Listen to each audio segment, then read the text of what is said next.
Tesla recently introduced the new Model 3 Highland in the US, and now the very first thing you see on the Tesla website is that you can lease a Model 3 for just $329 a month. The fact that Tesla is pushing leases might seem a bit counterintuitive, especially considering that only 2% of the Models 3 and Y delivered in Q4 released, and that was actually down in half from 4% in Q3. But the reason why I think might become a little clearer as we get into this video. So if we go into the ordering screen here, we can see that the pricing is actually substantially different for leasing versus buying. So if we open this carrot, we look at this same kind of base vehicle, we can see for the lease, there is this inclusion of a $7,500 EV lease incentive, which is distributed across the lease term. So using that, we can get down to this $329 per month figure.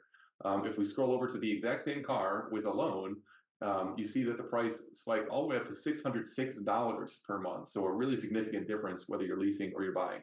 Of course, leasing and loaning is not an apples to apples comparison. For one thing, the lease excludes any residual value, and the loan is for 6 years compared to just 3 on the lease. But nevertheless, the difference is really quite drastic. So I think a major reason for this difference is that the loophole allows for Tesla to realize the full $7,500 tax credit for leased vehicles, but that does not work for a vehicle which is sold and needs a loan. If we were to just apply the full $7,500 tax credit to the loan amount, so let's just add that here, you can see that the price will actually drop to $480 per month. So a pretty significant benefit from being able to recognize the EV credit over the course of the lease. For this reason, I would expect a significant shift in US Model 3 orders from purchases to leases. If this thesis pans out, then I think there are some interesting implications.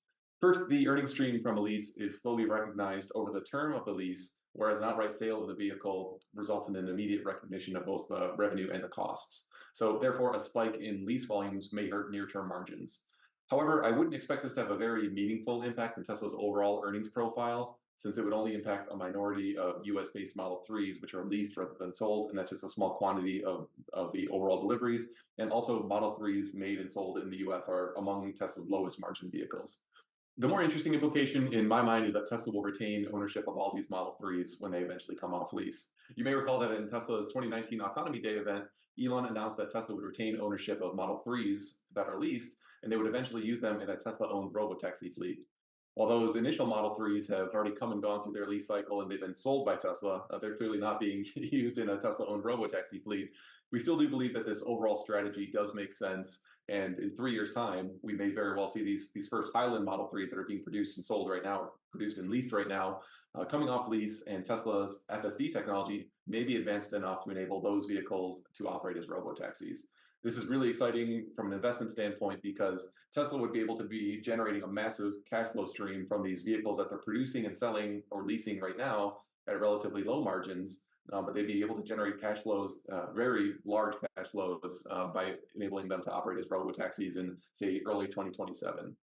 So we hope you've enjoyed this quick update. And if you want to learn more about how we can help you manage your Tesla investment, you can reach out at rebellionaire.com. I'm Matt Smith. Thanks for watching.